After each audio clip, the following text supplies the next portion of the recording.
It's all yours. First of all, thank you so much for inviting me here. Först och främst, tack så mycket för att jag har blivit inbjuden hit. And I'm honored to be part of such a very godly meeting like this one. Jag är ärad att jag har få vara del av ett sånt här gudaktigt möte. My name is Thomas Samuel.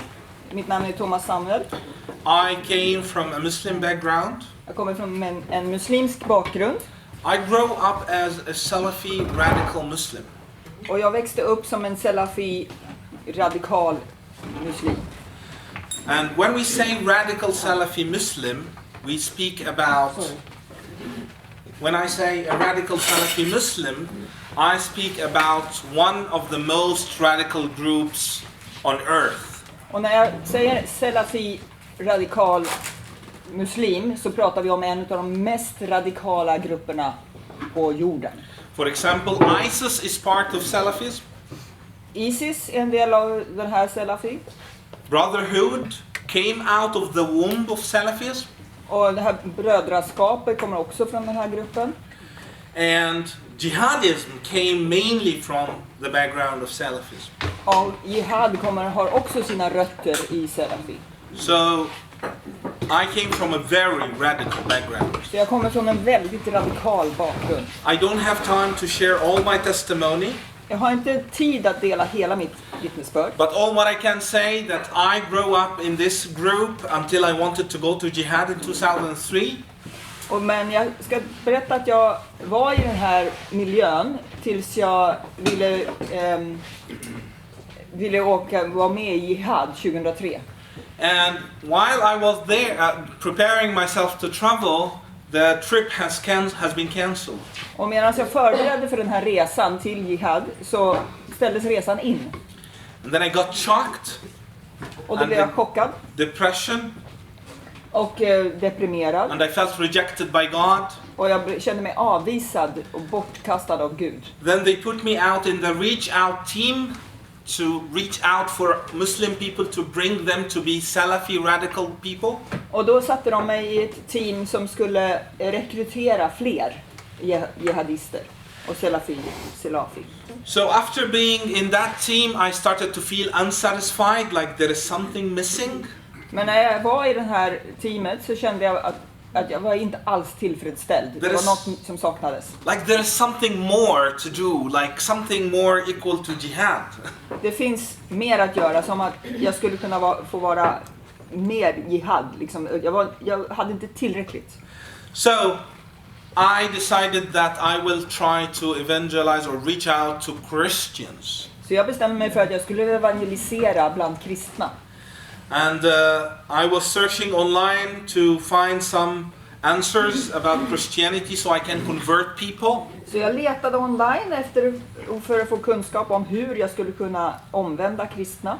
And to make the long story short, I saw a website that talked about Christianity that amazed me.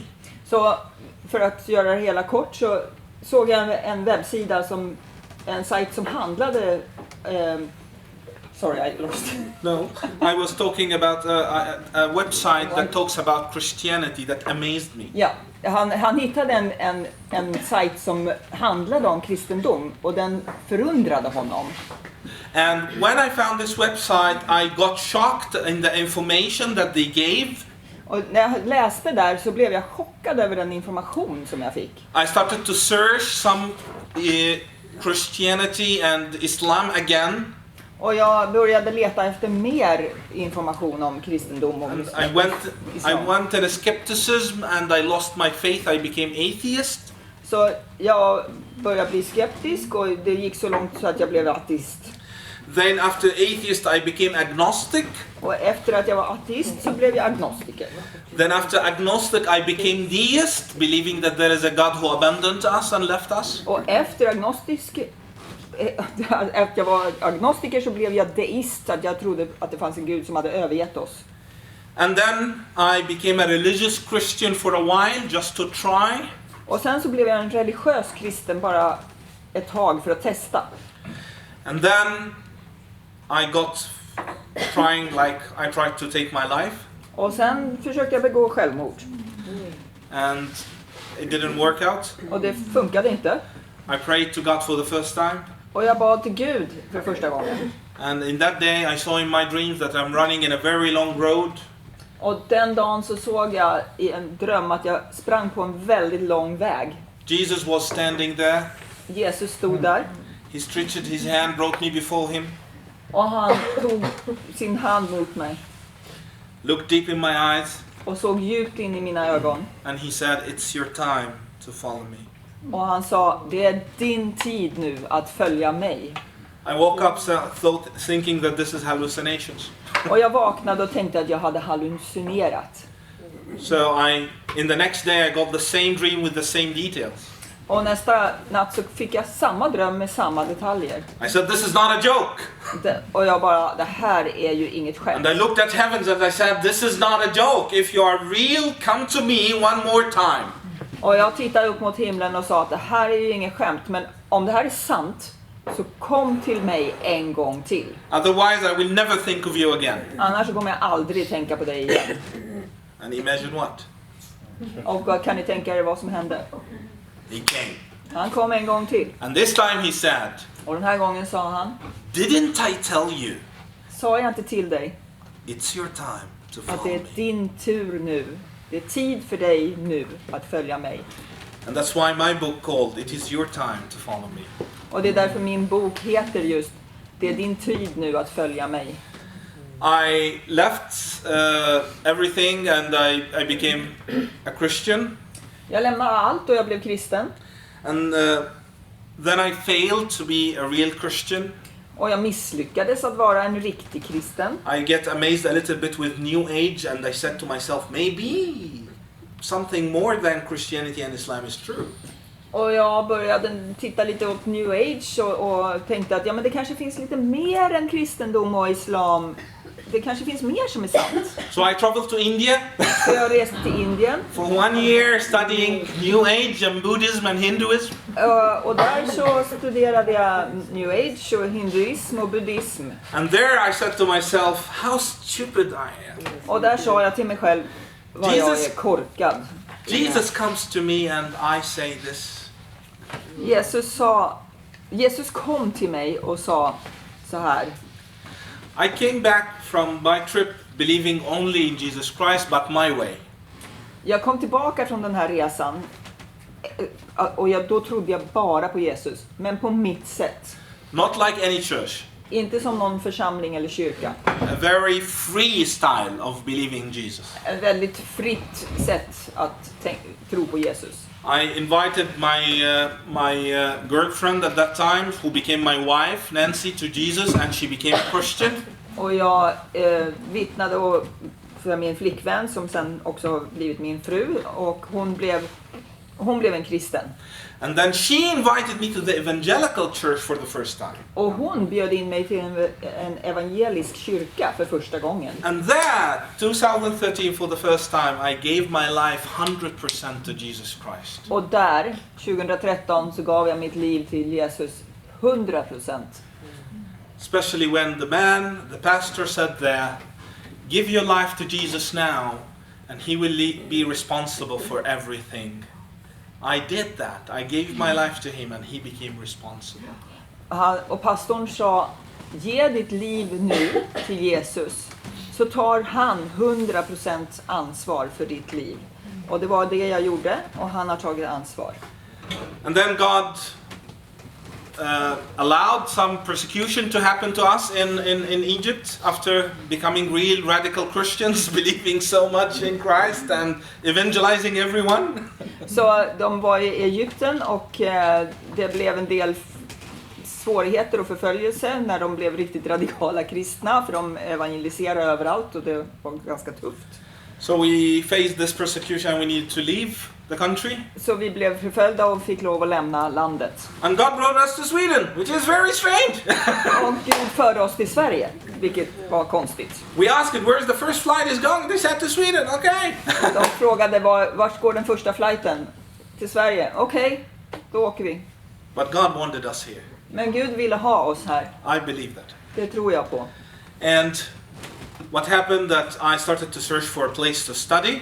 Jag började leta efter någonstans att studera. I started in one academy for apologetics for 2 years. Jag började läsa apologetik på en skola For 2 years. på 2 år. But then God blessed me to join master's degree in theology. Och sen så fick jag ta en masters, som inte heter på svenska, vad heter det? Ja, en examen i teologi. And I'm graduating this coming month. Och han tar examen nu. After 4 years of studies. Efter 4 år. And now I'm pursuing my PhD to do after my master's degree in theology. And I did my master's on Trinity. And I'm looking forward to do my PhD on monotheism. Så han gjorde den här examen. Då har han studerat treenigheten.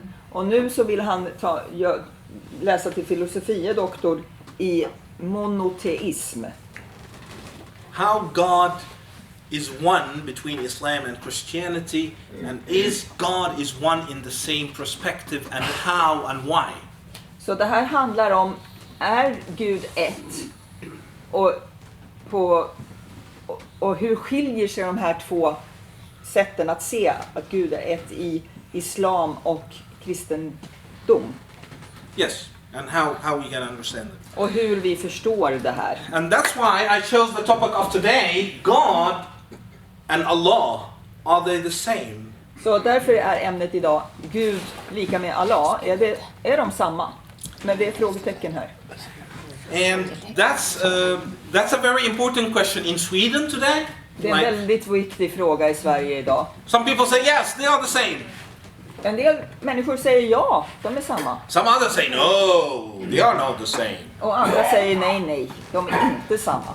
Some people say we worship the same God. En del säger vi tillber samma Gud. Some others say no, we don't worship the same God at all. They have a devil. Och andra säger att nej, vi tillber inte alls samma Gud. Muslimerna de tillber djävulen. Is that true? Är det sant? Let's look a little bit deeper look. We will go through this outline. Nu ska vi titta lite djupare på det här. Och det här är punkterna för idag. Yes, this is our roadmap. Kartan för ikväll. So we will start by the general idea. Our world today. Vi börjar med den generella idén, vår värld idag. Our world today is very pluralistic. Idag så har vi en väldigt pluralistisk världssyn. They don't care actually about the idea of one God or one faith or one way to God. Man bryr sig inte om en gud eller en tro eller en väg till Gud. They say don't be complicated. Komplicera inte saker. It's just always take you to Rome. Ja, det är liksom att alla vägar bär till Rom. It's easy. Det är lätt. You are radical Christians. Ni är radikala Narrow-minded. kristna. And actually, how many religions we have today, or how many worldviews? We have 4,200 worldview today. Så vi har idag 4200 olika worldview, världssyn, vad heter det? Synsätt? Nej. Livsåskådningar är det nog. Worldview, faith, understanding, belief. Ja, tro, religioner, alltså livsåskådningar, alla de här. På engelska använder de ett ord, worldview. Worldview is simply like the glasses that you put on to see the world through. Så det är helt enkelt de glasögon du sätter på dig för att se världen. So whatever it is. Så vad det än är. It is atheism. Om det är ateism. Agnosticism. Agnosticism. Hinduism. Buddhism. Whatever. It's a worldview still. Det är ett världssyn kan man säga. Even if you say no God, no religion, or I don't know, this is agnosticism, you still follow one of the worldviews. You will follow vad man än säger att man tror eller att man inte tror, så är det ändå en utav de här. And to be fair, they can be all wrong. Yes, maybe. All religions could be wrong. Kanske alla de där religionerna är fel. There is a possibility, at least 0.1%. There is still a possibility. Det finns en möjlighet att typ 0,1% är, ja, alla kan ha fel. But the problem, can they all be right? Men problemet är ju om kan alla ha rätt? Can all of them are right at the same time? Kan alla samtidigt ha rätt? And here comes people with a very nice story. Och här kommer då människor med en väldigt fin historia. Do you know this story? Ja. Förlåt, kan ni den här historien om elefanten? Many people know this story. And this story is very simple. Ja, det är en väldigt enkel bild det här. And this story comes mainly from Hinduism. Och den kommer först och främst från hinduismen. And started to spread in 1800 something and then Och den started började att bre ut sig under 1800-talet. This story says simply that assume that God is an elephant. Så den här bilden, den säger helt enkelt att tänk er att Gud är en elefant. And we brought some scientists to investigate and test. Och sen så tar vi några forskare som får undersöka och testa This elephant. den här elefanten. And all of them are blind. Och alla har ögonbindel. So they assume that the first one will hold, they don't know that it's an elephant. De har ju ingen aning om att det är en elefant. So the first one will hold the trunk and say it's a snake. Så den första tar tag i snabeln och säger att det är en orm. Another one would hold the leg and say it's a tree. En annan tar tag i benet och säger det är ett träd. Another one would hold the tail and say it's a rope. Och en annan håller svansen och säger det är ett rep. And so on. Och så fortsätter det så. So, and then the narrator of the story will come at the end and say, look, all people have part of the truth. Och det som är liksom grundtanken är det här att alla har en del av sanningen. But nobody has the full truth. Men att ingen har hela sanningen. Because the full truth that it's an elephant. Men det är ingen som har upptäckt den hela sanningen att det är en elefant. Accordingly, nobody has the full truth about God. Och så därför vet ingen hela sanningen om Gud. Everyone has part of that. Alla har en del om sanningen om Gud. What's your opinion about the story? Vad tycker ni om den här bilden? Yes, I do agree on that. And that's why I need you to comment on the picture and tell me what's wrong with the story. Give me Så några fler kommentarer på vad som är, några korta kommentarer på vad är det som är fel med den här bilden? Because I agree that the picture is wrong. I said the story to say that the story is wrong. Man håller med att det här är fel. Men så att det You said it. Yeah. Everyone is wrong. Everyone was wrong actually. This is the first thing. Yeah. Everyone was wrong about the story because alla hade fel. Yeah, when you say that they have part of the truth, where is the part? He said that the trunk is a snake. It was totally wrong. Så alla som säger någonting om elefantens kroppsdel sa ju någonting som inte var sant. What else? De alla är blinda. Yes, all of them are blind. Och alla här är ju blinda. So you need to assume that everyone is blind in all religions to say that they don't have the same truth or they miss the truth. Så du måste alltså här förutsätta, alltså när man tar den här bilden så måste man alltså förutsätta att alla är blinda i sin religion för att när de säger sin sanning. And there is one more very important point. Och det finns ytterligare en viktig For me the punkt. most important one. Den viktigaste punkten för mig. That elephant will not talk. Elefanten pratar inte. But God talks. Men Gud talar. God talks. Gud talar. And this is what the Bible is saying, as God has spoken through his prophets and he's spoken in the last days in his son. Och det står i Bibeln att Gud har talat genom sina profeter och genom sina barn och söner i den sista tiden. So, our answer to this picture simply, they can be all wrong, but they cannot be all right at all. This is impossible. De kan alla ha fel, men de kan inte ha rätt. Why? Because they contradict in their foundation. För att de motsäger sin egen grund. The very basic understanding of every faith is not the same. Den grundläggande tesen i alla religioner är inte samma. And I don't speak out of only reading about it, but I tried them all. Och nu talar jag inte bara för att jag har studerat och läst. Jag har ju provat det mesta. And that takes us to the idea of Islam and Christianity specifically.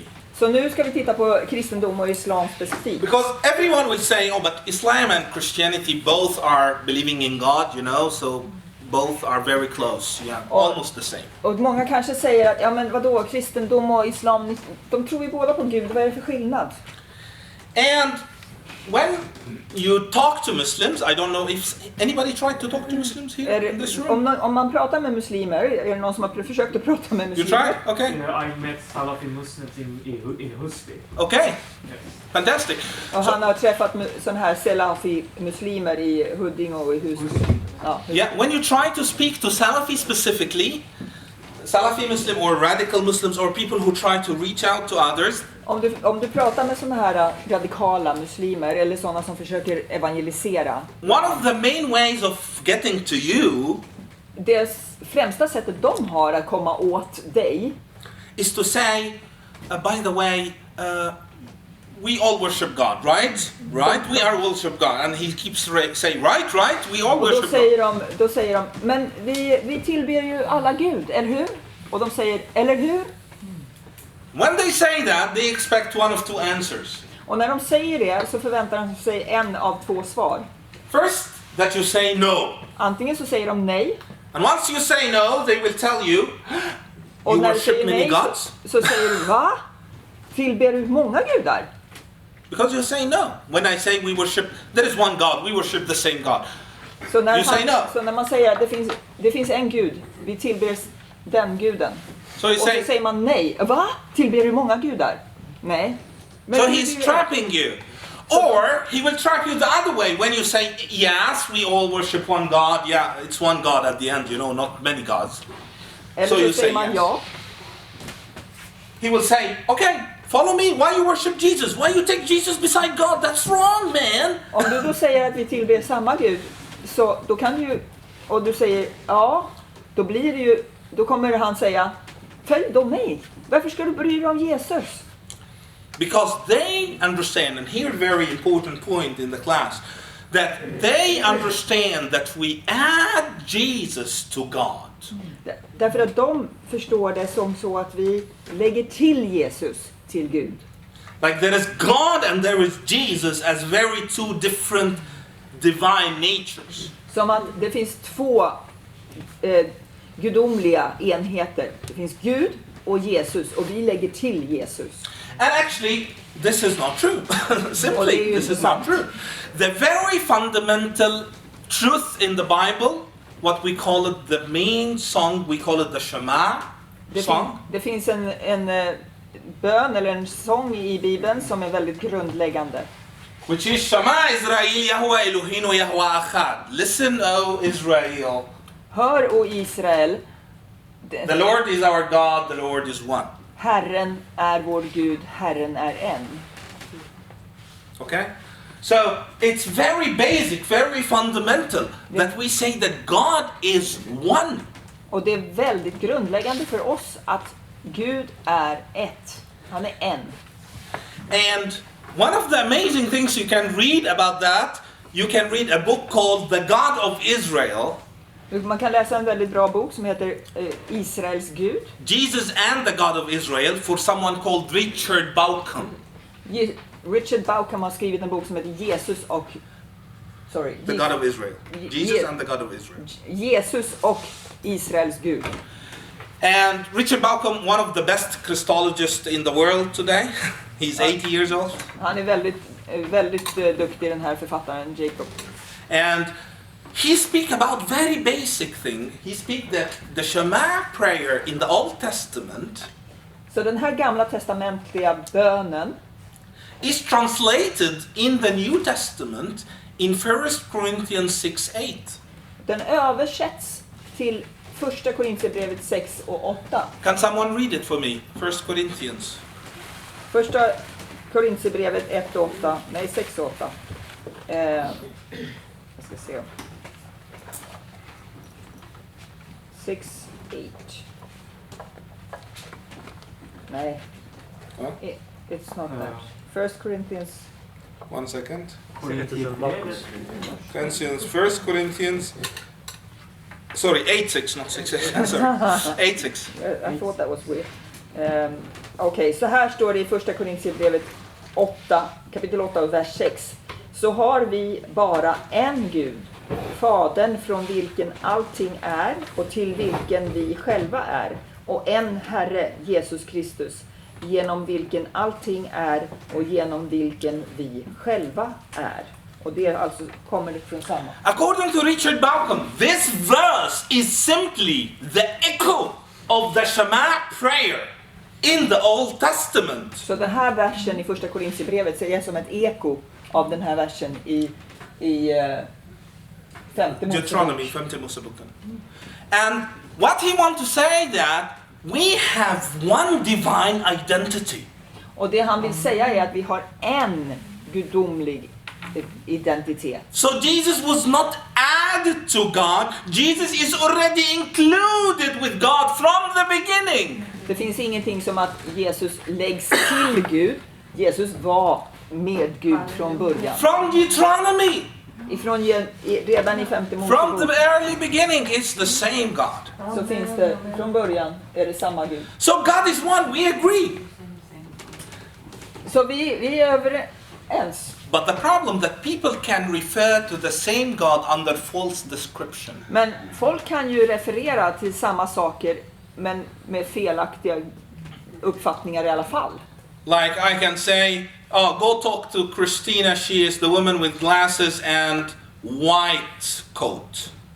Så man kan till exempel säga att ja, men gå och prata med Kristina, hon är den där kvinnan med glasögon och en vit poncho. Do I mean Christina? Menar jag då Kristina? För jag har ju inte en vit. I mean Christina, but I have false description and understanding of Christina. Jag menar Kristina, men jag har en falsk beskrivning och en falsk uppfattning om Kristina. And that's why we say Därför säger vi the right question to be is, do we worship the same God? No, the right question is, do we understand God the same? så frågan är egentligen felställd. Det ska inte vara tillber vi samma Gud, utan förstår vi Gud på samma You can sätt. call whatever God, this is your problem. This is just a name. Du kan kalla vad som helst Gud. Det är ditt problem. But the question is, what do you mean by it? Men Jesus är Guds son i evighet, för evigt. God didn't take to himself a son. He is the son from eternity. Det är en evighetens son, inte någonting som har tillkommit. And I think the confusion that the Muslims have maybe has two reasons, maybe. Och jag tror att den här förvirringen som muslimer har två anledningar. Maybe because the fathers of the church used to call Mary the mother of God for some time. In the Kanske time för of att Quran. kyrkofäderna brukade kalla Maria för Guds moder ganska länge. And maybe, which I believe more, I lean to it more. Och det är en annan anledning som jag egentligen tror mer på. It could be Marianism. Någonting som kallas för marianism. Coleridgianism. What is Coleridgianism? Vad är Coleridgianism? Coleridgianism is a heresy that appeared in the Gulf area, in the south of Gulf area.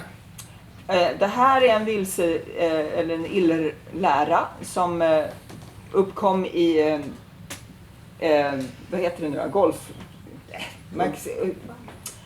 Arabvärlden. Yes, in south of Saudi Arabia. Ja, södra Saudiarabien. And these people believed that God is the father, Och de här människorna, de tror att Gud är fadern, Mary is the mother, Maria är modern, and they got a son who is och så fick de en Jesus son Christ. som var Jesus. That's Coleridgianism. Yes, please. And there is one more thing that the Catholic Church adopted this preaching, and they Say that the Holy Spirit is Mary. Yes, they started praising the name of Mary and ended in the name of Mary. Yes, so some people went deviated according to faith because of that, but actually it's a heresy that appeared, and Epiphanius mentioned it, the first one, in his panorama, in his book called Panorama. Yes. Så för att sammanfatta, Daniel pratar om att det här finns från även babylonisk tid och även i Rom. Och Ali pratade om att det finns även bland katolikerna. Ja. För att göra det där kort. Okay. And so one of these reasons actually is, but I lean to the second reason so much. But we don't believe in that. Och han tror att det här är en av anledningarna till förvirringen hos muslimer. Men han tror ju, vi kristna tror ju inte alls på det. No Christian ever say what they say. No real Christian ever say what they say. Ingen kristen skulle ju någonsin säga det som muslimerna säger. We don't believe in three gods in one God. Vi tror inte på 3 gudar i en gud. This is Nescafe. Snabbkaffe. Snabbkaffe. Okay. And we don't believe in 3 persons in one person. Och vi tror inte på 3 personer i en person. This is craziness. Och det är också tokigheter. But we don't believe in that they are 3 and 1 in the same sense. We don't say that. Och vi tror ju inte att Gud är 3 och 1 på samma sätt. Because this is a simple violation to the law of contradiction. För att det skulle vara att bryta mot lagen av icke-motsägelser. But we believe that God is one in essence. Men vi tror att han är en i essence i väsen. No, Till sitt nature. väsen. In nature. Nature. Let's Ja, say till sin natur. Han är en i sin natur. He is 3 in when it comes to different sense. He is 3 in persons. Men han är 3 på ett annat sätt. Han är 3 personligheter. In another way we say God is one essentially and 3 relationally. Så vi säger att Gud är en till sin natur, men han är 3 i sin relation. Dr. William Lane Craig has one illustration about that Det finns en bra illustration för det här. Dr. William Lane Craig, one of the best apologists today, he say it's simply like someone has 3 self-conscious. Det är ungefär som någon skulle ha 3 självmedvetenheter. It's not the same exactly, but this is the closest we Det är inte samma sak naturligtvis, men ganska nära kanske. So, very important argument for Trinity. Why we believe in the Trinity? Simply for this simple argument. Så ett väldigt viktigt argument för treenigheten är det här. That I don't find any answer from Muslim side about it because they have a lot of problems because of that argument. Och muslimerna har väldigt mycket problem med det här argumentet. First of all, God is the greatest conceivable being ever. That's what we believe in. Så Gud är den största, den greatest är mer än största, det är mest fantastiska kan man säga. Som vi kan greppa, den bästa varelsen någonsin liksom. So, God should be perfect. Så Gud ska ju vara perfekt. By definition, God is perfect. Så, det är definitionen. Gud är perfekt. And if God is perfect, och om Gud är perfekt, He should be loving. Så ska Gud vara älskande. Because love is the highest moral value humanity ever known. För att kärlek är den högsta moraliska värde som vi människor känner till. Even atheists believe the same. Så till och med ateister tycker ju det här. As love is a relationship where you give you all to another person, not to yourself, otherwise you are selfish. Och kärlek är ju en relation där du ger till andra av dig själv. Not to yourself och in a selfish. inte till dig själv, för då är du självisk. Then we have a question. Who is that other person? Och då får man ju en fråga. Vem är den där andra? It can't be another creation because then God needs his creation. Det kan inte vara, alltså när vi pratar då om Gud, så om han är kärleksfull så måste han ha någon att vara kärleksfull till. Och det kan inte vara någonting skapat, för då är Gud beroende av sin skapelse. Yes, because human being is the result of God's free will. Så för Gud, människan är ett resultat av Guds fria vilja. Therefore follows that the other to whom God's love is necessarily directed and must be eternal to God himself. Så därför så är det så att det som Gud älskar, det måste vara inom honom själv. Den som kärleken är riktad till. And this is only applicable if God is plural in himself. Och det funkar bara om Gud är plural i sig själv. And in Islam, God is focused on himself only because he is singular. Och i islam så fokuserar Gud på sig själv för att han är singular. That's why in Islam they say God can love you, but they don't say God is love. I islam så kan man säga att Gud älskar dig, men man kan inte säga att Gud är kärlek. They cannot. Det går inte. Because to be loved you must be internally plural so you can love yourself without being selfish. Så att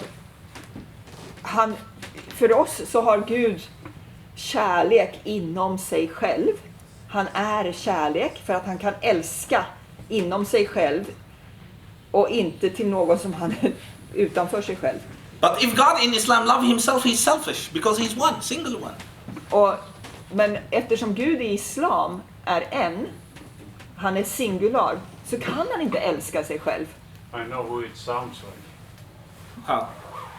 Yeah. För att han har Exactly. ja, det funkar inte, för han är ju självisk om han älskar sig själv liksom. Yes, and that's why in Islam also God's love is so strange. Och därför i islam så är Guds kärlek väldigt konstig.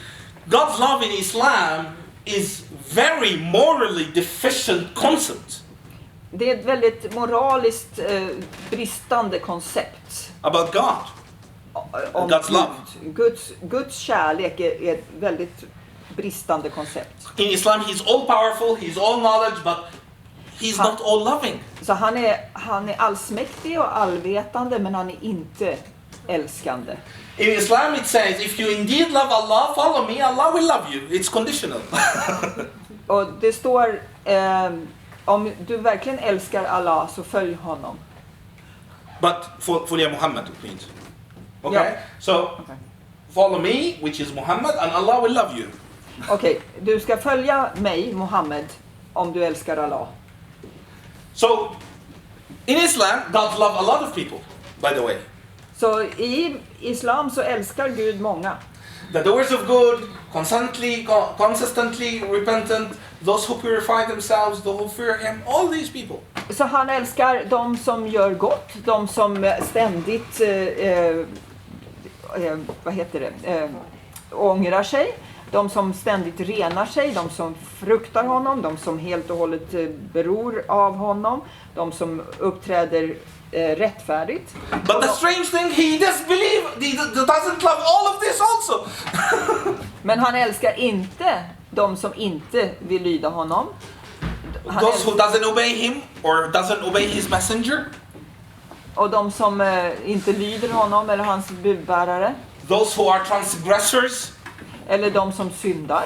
All these people are hated by God. Alla de här hatar han. And my question is simple like that. If God hates the bad, what's hope he has?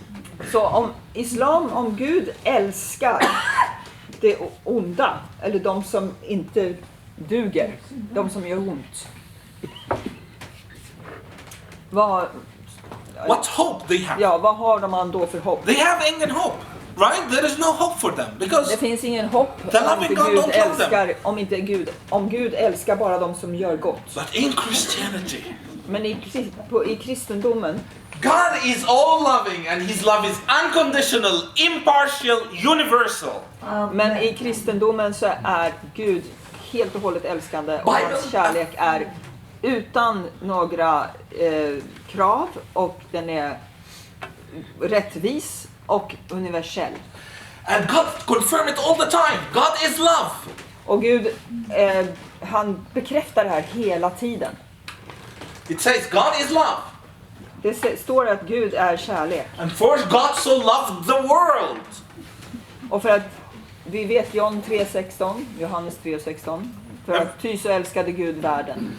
God shows his love for us. I love this verse, Romans 5:8, one of the best.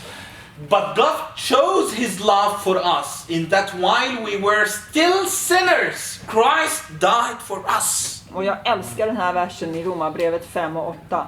Men Gud bevisar sin kärlek till oss genom att Kristus dog för oss medan vi ännu var syndare. He died for the sinners. Han dog för syndarna. For those who are rejected and neglected.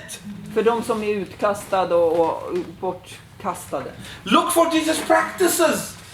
He say it's not the healthy who need a doctor but the sick. Och det som Jesus sa, det är inte de som är friska som behöver en läkare, det är de sjuka. He says the prodigal, look for Luke 15, the prodigal son, the lost sheep, the lost coin. Och läs om den förlorade sonen och det här förlorade fåret och den förlorade slanten, myntet. And by the way, I don't know if you know that, but this is a presentation for the Trinity.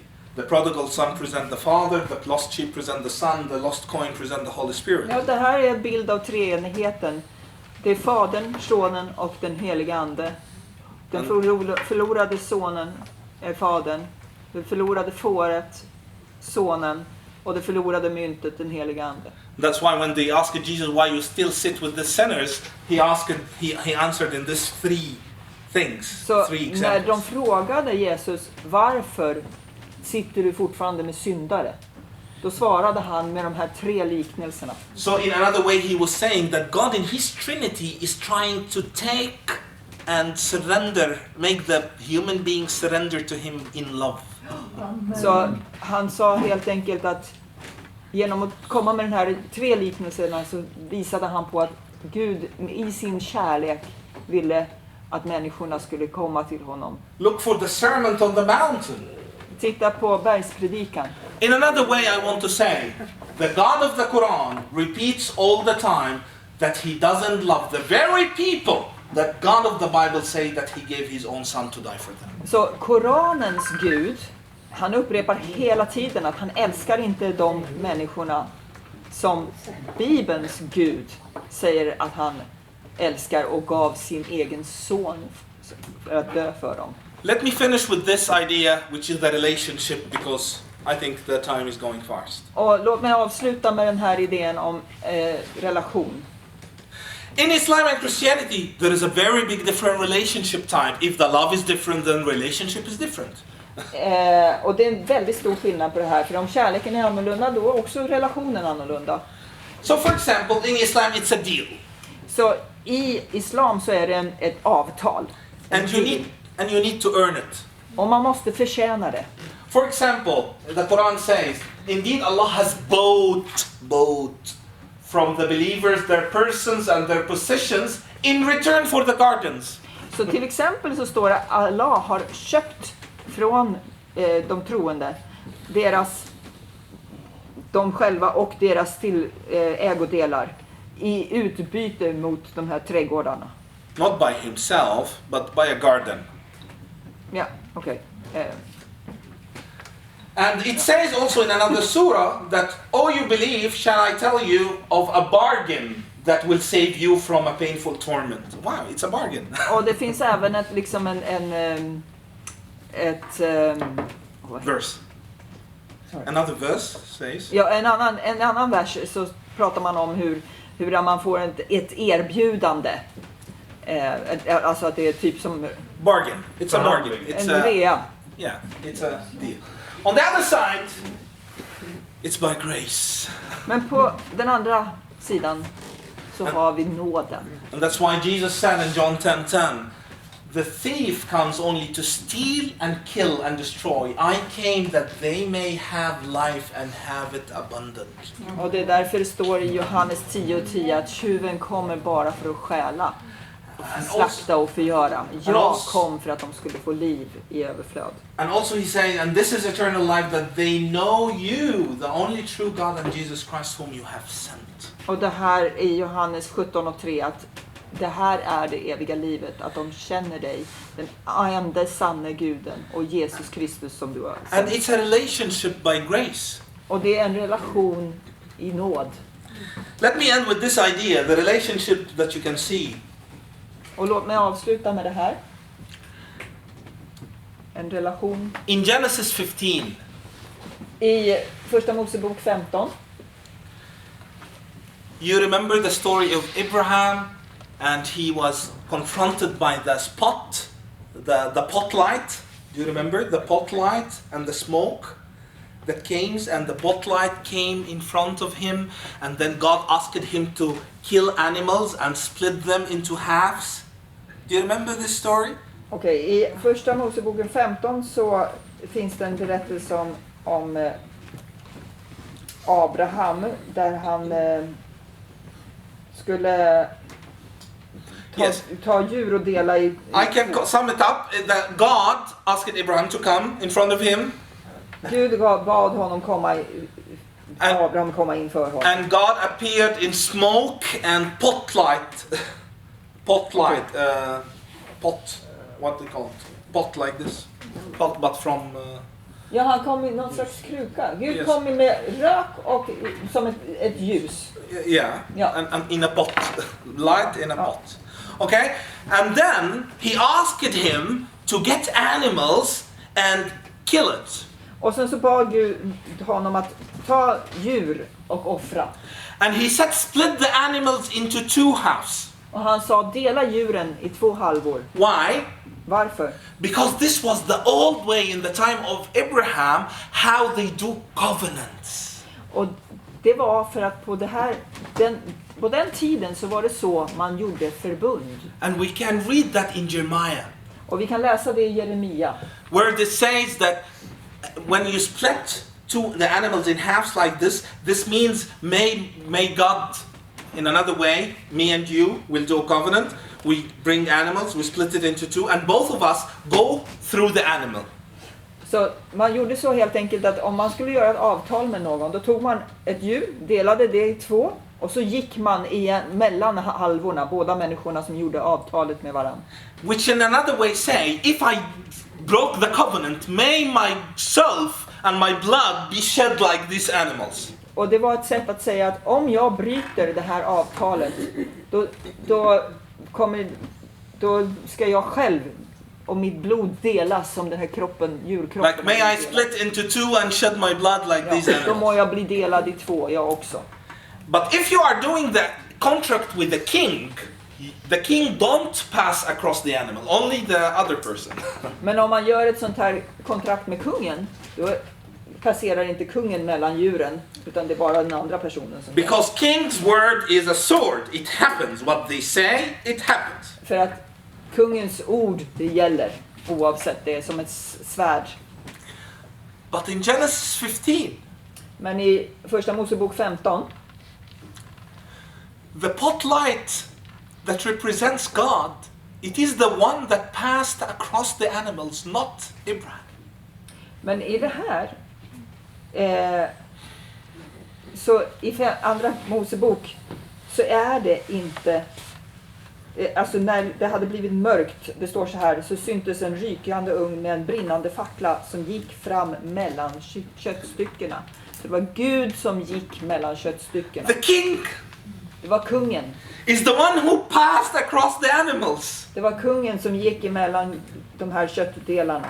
In another way saying, Och så sa han alltså, you Abraham, when you will break the covenant, I may get split into 2 and shed my blood like this. så han sa alltså till Abraham att om det här förbundet bryts så kommer jag delas i 2. När Gud gick igenom och passerade mellan köttstyckena. And he did. On the cross. Och han gjorde det. He shed his blood. Han gav sitt blod. For we, the children of Abraham, has broken the covenant. För att vi, Abrahams barn, har brutit det här avtalet och förbundet. How can you leave such a king? Hur kan man lämna en sån kung? Doesn't he deserve a hand? Ja, förtjänar han inte en applåd? Kungen. God himself passed through the flesh, the animals. Så det här hände aldrig annars, att det var kungen, alltså den här facklan som gick mellan köttstyckena. Det är unikt. As if God knows it from the beginning that we will break it and he will solve it. Så redan där Gud visste ju att vi skulle inte lyckas att hålla vårt avtal med honom. Thank you so much for having me today. Tack så mycket för att jag fått vara här. I hope it was useful. Jag hoppas att det var användbart.